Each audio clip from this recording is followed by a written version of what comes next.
has lived here in Green Spring for only about a year with her husband, John. And we had John on Who's Who last month.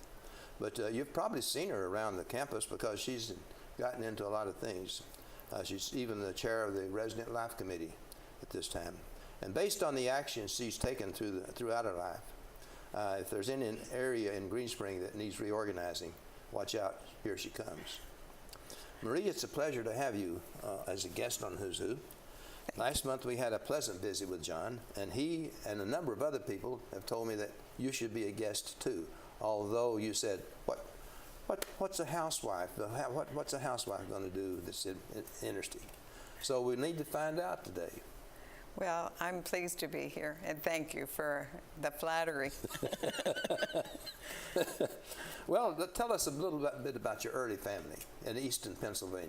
Yes, I was born and raised in Easton, Pennsylvania, which is a town on the Delaware River. If you cross the river, you're in New Jersey. And Easton is now a much bigger city. It's combined with a nearby Bethlehem and Allentown to make more of a metropolitan area. And if you get in your car, you can be in New York City in about an hour. Growing up in Easton was very typical in the 50s and early 60s. We enjoyed a lot of things as neighbor kids. We had 3 girls in my neighborhood and about 30 boys. So the majority of our activities were outdoor. I remember we put on a play in the backyard and invited the parents to come and see it. And we played a lot of card games in the summer. The boys rode on their bicycles and the girls rode on their bicycles. It's very different from now. So you didn't spend all your time watching television? No, although I was a big fan of American Bandstand. And I can remember running up the hill from school when I was in junior high school to turn on the television and watch American Bandstand, which came on, and I think it was on for maybe 2 hours in the afternoon. And that's how we all learned how to dance. Oh, yeah, and learned a lot of songs. And learned a lot of songs. The good songs they were. That's exactly right. Absolutely. Now, in high school, you must have had a pretty good sized high school for that. We did. I had 650 in my graduating class at Easton Area High School. And this was the class of 1965. While I was in high school, I got involved in as many activities as I could. I wasn't in any sports activities, but I was involved in student government and was an officer for 4 years in the Student Government Association. During our senior year, we had a project that brought one of the U.S. congressmen from North Carolina to our campus. And what we did was create a landscaping with trees planted and benches marked for each president in the U.S. And that was called Freedom Drive. And we had... So you planted all these from scratch? We planted the trees. Well, the students helped with the planning, and we helped with the planning most of all. And then another part of it was Constitution Drive, where we had granite plaques with all of the Bill of Rights on it. So it was... And you did this as a high school student? We did this as a high school student, as a student government project. Well, that's fascinating. The trees are still there. Yeah. Some are not in really good shape, but they're trying to replace them. And now my high school class and those who were serving in Vietnam raised enough money to have a Vietnam memorial right on the campus of our high school. And at the grand opening, which I attended last fall, there were more than 1,000 people who came to the unveiling of the Vietnam Memorial. It is just beautiful. In your high school class being 65, you had a lot of classmates who went to Vietnam, I'll bet. Yes. We lost one classmate from 65 in Vietnam, and we had about a dozen who were injured in Vietnam. And then all those classes, 63 through about 70, were affected. Yeah. And they were all recognized on our Eastern High School Vietnam War. I give a lot of credit to the organizers of that, who were Vietnam veterans themselves. Well, I think that's wonderful. Yeah, that's great. High school was just typical high school, and I was in a group of college prep students, and there were 90 of us who were selected for this program called team teaching. And I don't know if they do that anymore in education, but they chose these 90 students and divided us into 3 classes of 30. Oh. And we had a new facility, so when they wanted to do a large program, all 90 of us could gather in a theater to hear a large program. But then they separated us into groups of 30 for our regular classes. And then the 3 years of our schooling, they moved us from one class to another. So we were always mixed up with those 90 students, but we got to know each other very, very well. Was there a reason for 3 groups? No, well, someone said yes. In 11th grade, they put the smartest ones all together, and then they put the next smartest ones in the second group, and then the third group were the whatever you want to call it. They were still smart, but they weren't among the smartest. It just seemed that of those 30 who were in the smartest group, they ended up being the ones who spoke at our graduation and so on, and went on to wonderful colleges with scholarships. And so it was just a wonderful high school experience. With that large, that really, it's hard for me to imagine high school that large. Well, have you kept track of your classmates throughout the years? I have one classmate who has been my best friend since 2nd grade, and she and I are still very close. Oh, good. And she lives in the Pocono Mountain area of Pennsylvania, but we're still very close. And of course, new technology and email has really brought us close to our old friends, as you well know. And when it came time for our 50th reunion, one of the classmates, one fellow who rode on my school bus, wanted to have a 50th reunion. That was on his bucket list. Uh-huh. And so I reached out to him and said, I'll help you find these classmates. So over a 4-year period, from 2011 to the date of the reunion in 2015, we used the internet and any other resource we could to find all 650 of our classmates. Hadn't you had any other reunions before then? There had been one at 10 and one at 20, I think. But, so 30 years. But for the most part, the class was fragmented. And with everyone going away to college, people far away, it was difficult to find some. I imagine finding women would be difficult. That was the most difficult part, but we were very successful. And this fellow Jim and I found all but 42 of our 650 classmates. Right. And of course, we were disappointed to find that about 1/5 were no longer living. But we did find a great number, and we had a pretty good turnout at our reunion last fall. Not as good as we had hoped we would have, but people came from Arizona, they came from Colorado. We had someone come from the state of Washington. Good. And at the time, I was living here, so we had a really nice time. And the photos ended up on Facebook, and you could just tell that these baby boomer kids were just back in their element. Sure. It was very nice. Yeah, well, I enjoyed my 50th reunion very much too. It was 95, and what it did was bring us back after 50 years to people we had not seen, that I had not seen in 50 years, because I left shortly after high school to go to college and in the Army, and I was in the Army, so I just had not seen them. And now we have had subsequent reunions every 5 years, and we've started having them about every 2 or 3 years, because we figured we might not have too many more, you know. We're up to our 69th.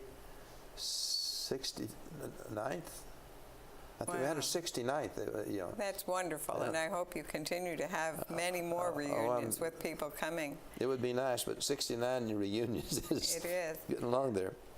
Well, now you were married pretty young to a radio news reporter. I stayed in my hometown. I went to work I first worked at a library, and then I got a job at a radio station.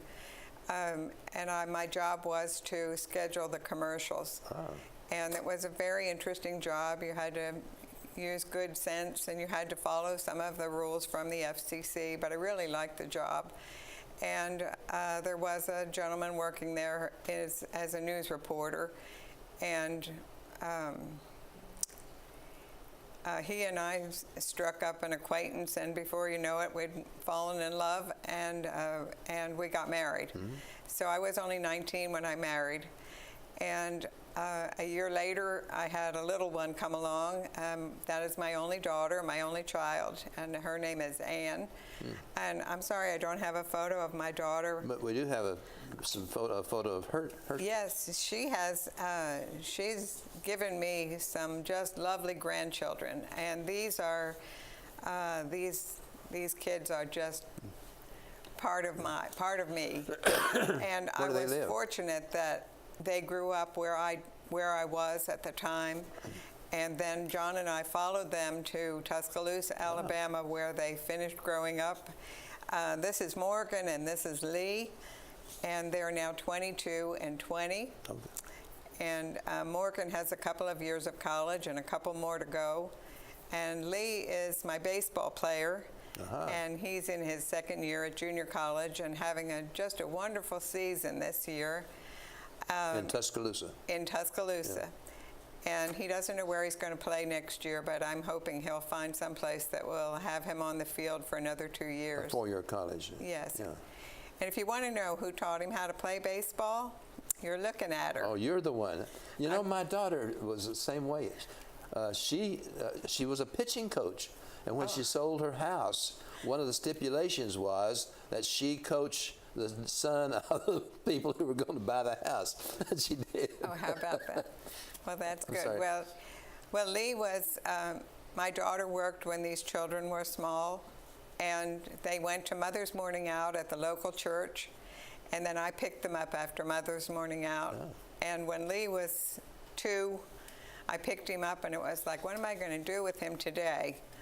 And so I decided, well, I'm going to take him out to the local park, and I went and bought 12 little baseballs and put them in a bag and a small bat, and we went out to the park, and there was no one else out there. And I would throw the balls to him and say, hit these, just watch the ball and hit the ball. And the first time, I wish I really had a video of this, but I don't, but the first time he hit a ball, he started to run toward third base. And so that gave me a chance to teach him which way you run around the bases, and so I ran with him so he got used to knowing that you went to first and not third. But he was cute. He would hit all the balls, and some of them he hit way out into the outfield. As a left-hander, I didn't change his batting to right-handed, even though he threw right-handed. Oh. And he'd say, well, now go get the balls and I'll hit him again. And he'd sit down on home plate and wait. You didn't have him chase the ball. Right, and let me chase the ball. I see.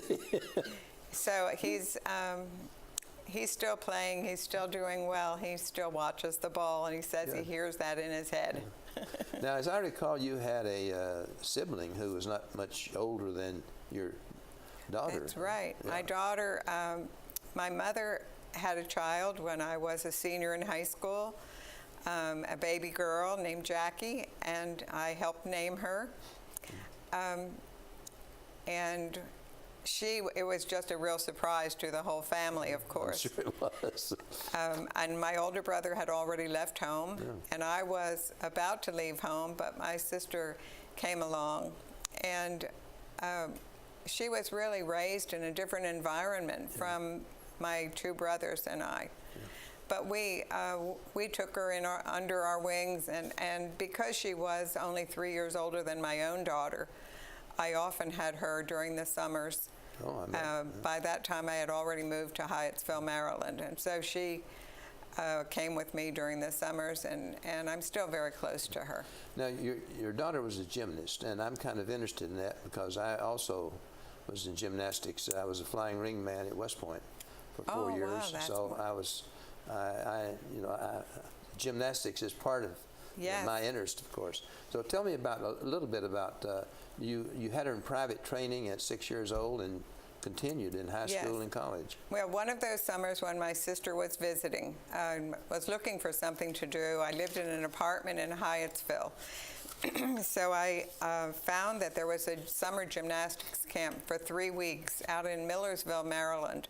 So I just packed up these 2 little girls. My daughter was 6 and my sister was 9.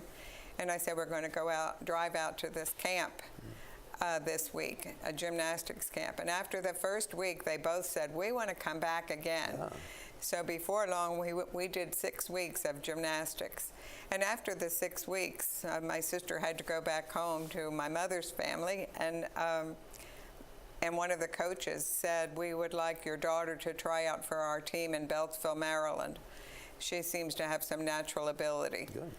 And so she did try out, and for, let's see, at age 6, she was in a private club in Beltsville. And when my first husband and I moved to Iowa, she then became a high school gymnast. It was no longer individual gymnast in a private club, but rather as part of a high school team.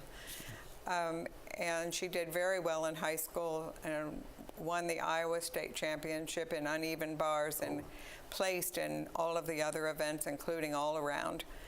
And then Iowa State, which was the university located where we lived in Ames, Iowa, asked her to be on their gymnastics team. And she was on for 2 years. We kind of had a pact when all of this gymnastics, it's, as you know, a very time-consuming sport. Sure. When children don't drive, the parents have to be involved in getting them there and so on. But we had a little pact that when it wasn't fun anymore, that it was time to stop gymnastics. And about the 3rd year of college, it wasn't fun anymore. And so she decided to just step out of the sport. But well, all right. Your first marriage ended, and then you went to college. Well, my first marriage ended in Iowa, and after 17 years. And so I hadn't gone to college, of course, and I was ready to go to college after high school. But it just didn't work out. There wasn't enough money to put food on the table and have 3 children in college. I understand that. And so my daddy said, girls don't need to go to college. And so I said, I'll earn my own way. But when I became single, I decided I would start taking some classes. And so I started taking some classes at Iowa State University. Just here and there as I was working there. And then I also took classes when I remarried, and John and I lived in Annandale, and I worked at Gallaudet University, which is the university for the deaf. I took some classes there. And then when we moved to Mississippi State University, I actually went full-time for a couple of semesters. Unfortunately, I still lack a degree, even though I've been to several universities. And maybe one of these days I'll go back and finish and be the oldest graduate at some university. Well, you said Gallaudet, and that's for those who can't hear. And you have a hearing problem. Could you tell us about how it happened later in life, too, or not as a kid? Is that right? That's right. When I was about 29, I noticed that I was having difficulty hearing my daughter, who had a kind of a high voice, and I had my hearing checked, and the doctor suggested that I was probably going to lose my hearing because of a loss, actually a genetic loss. They determined that it probably was from 2 generations back that I was carrying that genetic trait for hearing loss. And by the time, well, it wasn't long before I noticed that my hearing was just really going down and I needed hearing aids. And so in 1983, I got my first hearing aids. And then over the years, I think I've had 5 or 6 different sets to just increase the power. And about 3.5 years ago, I made a decision to have a cochlear implant. When you are eligible for a cochlear implant, your hearing has to be at the profound or deaf level. They won't do the surgery if it's not at that level. And at that level, you pretty much can't hear anything. I can't hear the smoke alarms go off in my apartment when I don't have my cochlear device on. So people don't understand that when you really can't hear, you can't hear anything. And that's about where I am without my implant device. But with your implant, I presume as long as we're talking directly to you, it's easier for you to hear. Can you hear from the side at all? Yes, I've adapted to be able to hear as best I can. Yeah. I can read lips from the side. I can read lips from up front. I actually can hear better during daylight hours than in the evening, because when you can see someone who's speaking to you, it's easier to hear. I'm now contemplating a bilateral cochlear implant. So that I would have this ear done, and then I'd be able to hear almost like surround sound, which is natural hearing. And it's just quite amazing how wonderful this cochlear implant has brought back my hearing. It really allows you to hear with your brain rather than with your ear function. My wife has a niece who also has a cochlear implant, and she was deaf pretty much from birth, so. Mm-hmm. But that made a big difference. And she didn't have it until she had children and realized that she really had to hear with the children. Yes. Well, let's talk a little bit about your jobs, because you had initially a job after your marriage. You had a job as a conference coordinator for the Association of Agricultural Economists. Yes. That was your first job, or is that? No, this wasn't my first job. When my first husband and I moved to Ames, Iowa, I was hired as a conference coordinator for the continuing education department. And I got to know a lot of people in many different fields. And my supervisor said there was an opening for a better job for me. And I thought maybe he didn't think I was doing a good job, but it wasn't that at all. And so I interviewed for this job with the American Agricultural Economics Association as the manager of the business office.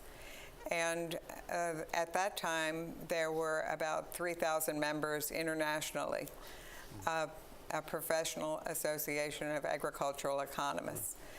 And so I began working there. I got the job after 2 interviews, and I was able to prove to them that I could hear well enough to handle the job. And I got the job. I learned meeting planning. I learned how to budget. Just the entire realm of managing a professional association. Plus, I got to travel, because before you put on a meeting in St. Louis, you have to go to visit St. Louis and see if it's going to be the right place for your meeting. Well, during this job, my first meeting that we planned was in Reno, Nevada, and I happened to meet John Lee at one of the receptions. He said that was a very fortuitous meeting. Well, I'm pleased to know he said that. But I met him. Actually, the way I met him was that I dropped my hearing aid in my drink. And so I was fishing my hearing aid out of my drink at this reception when he walked up. So that's how I met him. So immediately he knew I wasn't hearing very well. But this was just a great opportunity for me, and it gave me a chance to really spread my wings and fly, and I just loved the job. And then John asked me to marry him, and we moved then to Annandale, Virginia, where he lived. He was living in Annandale at the time. But we met in Reno, Nevada at the first annual meeting of the Ag Econ Group. Yeah.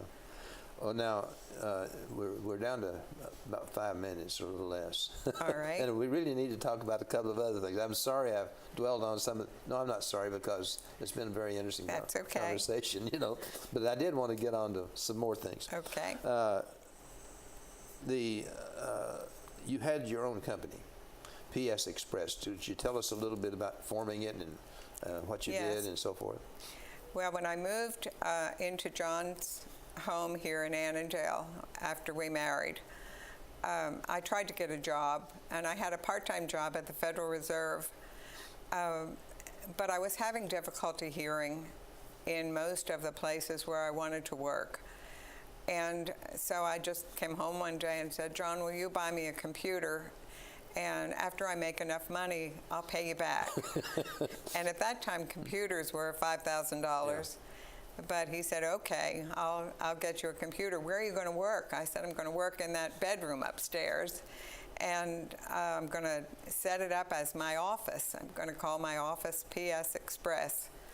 And so it was really a computer services business. And I had lots of clients and even some associations that I managed that way. So people who needed help with office work or with computer work were my clients. How many clients did you have? How many clients did I have? Well, you know, sometimes I had a client who wanted a resume done. Sometimes I had a client who wanted his book. Oh, so many, many different kinds of clients. Yes, so there were many different clients that I had, and some associations that I had that I managed. Well, you've got to travel a lot and so forth. But let's go down to John retires and he goes down to Starkville, Mississippi, where he's was he the head of the university there? No, he Mississippi State University. Yes, yeah. Mississippi State University is at Starkville, Mississippi, and John was asked to be the department head for the Department of Agricultural Economics in the Ag Department of Mississippi State. And so I went along, and right after we went, my daughter was expecting her first baby, this young lady, and they followed us to Starkville. The family followed us to Starkville. Well, I started looking around Starkville. I never lived in the South before, and I decided that there were some things that maybe would make it a better community, more livable, especially more compatible with this wonderful university. It seemed like the town and gown relationship was always just butting heads. And so I threw my name in the hat for a position on the Board of Aldermen, which is like the city council there. Yeah. Of course, I was new, I was a woman, I was deaf, I was from the north. I didn't speak Southern. And so a lot of people were up in arms, but the first thing I did in my campaign was to take out a billboard that said, introduce myself, and Marie Lee, and I was running on a more progressive improvement in Starkville. And I was elected, and then I was re-elected. And I was fortunate that my fellow board members asked me to be the budget chair for the city. And so I learned the whole municipal budget process. I was also asked to lead some of the very important committees that were addressing different problems that the city of Starkville had, including the one that would enhance relationships between Mississippi State and the city of Starkville. It was very rewarding. Oh, yes. Well, one of the outcomes of your being on that is this, which one is two, all right. One is this plaque. Yes. And I thought you might like to see the plaque. It's a plaque to Marie. And what does it say? It's Outstanding Community Woman by the President's Commission on the Status of Women at Mississippi State. And some of my colleagues nominated me for this award. I was deeply honored and very gratified that I was selected for the award, and I just really enjoyed what I was doing there, just as I enjoy what I'm doing here at Green Spring. Well, that gets us to Green Spring. I really enjoy it. We missed, though, in Tuscaloosa, you became on the Homeowners Association, and you solved a lot of their problems, and we don't have time to go into those. I'm sorry, because I really would like to hear about them. But well, we did. We just had a disorganized group of homeowners, and John and I brought it together. Community? We had 172 homes in our community. So we've done homeowners associations in both Starkville and in Tuscaloosa, Alabama. Yeah. So wherever you go, you sort of look at things and see, well, where can I fit in and what can I do? And if I can help, I'll be glad to. If I can help, I'll be glad to. I really enjoy helping others a lot. If I may, I promised someone I would talk about this egg. Oh, okay, please. So I just want to quickly say that one of my favorite trips was to Tokyo, Japan. Ah. And one day while John was in a meeting, I went to the kitchen area of Tokyo. I think it's called Kababashi. Yeah. And you can buy all of this food, which is displayed in front of restaurants in Tokyo. And then you point at what you want to have to eat. So I bought this egg, and before you know it, April Fool's Day was coming up at home. And one morning, before John went to work, I started making eggs and bacon. And I put this egg right next to a fried egg. And he came down for breakfast. He said, "Boy, this is great, eggs and bacon on a Tuesday." And I said, "Yeah, how is it?" And he started to cut into this egg and wondered why it was so tough. And I was able to say April Fool's. Okay, good joke. Tokyo was my favorite trip I've taken, so I've really enjoyed it. We're just about out of time, and I've noted that you've been in all 50 states. Yes. And I've driven through all 50 states. I've driven through on a bus, but I've actually physically driven through all the other states. I'm wondering how many other people in Green Spring have really driven through or been in all 50 states. I'll bet you there's a few of us. We ought to have a club, you know. We should. I'm going to put that on my to-do list, which is getting longer and longer. Good. That's great. All right. Well, Marie, I appreciate your having come, and I'm sorry we didn't dwell on some of the areas that a little later in your life that I promised John I would dwell on a little bit more. But you know, I enjoyed talking about your high school and your early days and so forth, and I hope the other people did too. I'm sure they did, because you did have a very interesting life. I think if you really talk to a Green Spring resident, all of us have had interesting lives, and in many different aspects. Yes. So Green Spring, I guess it's about time we got to the announcements. No, we have a roll-in first, and this roll-in is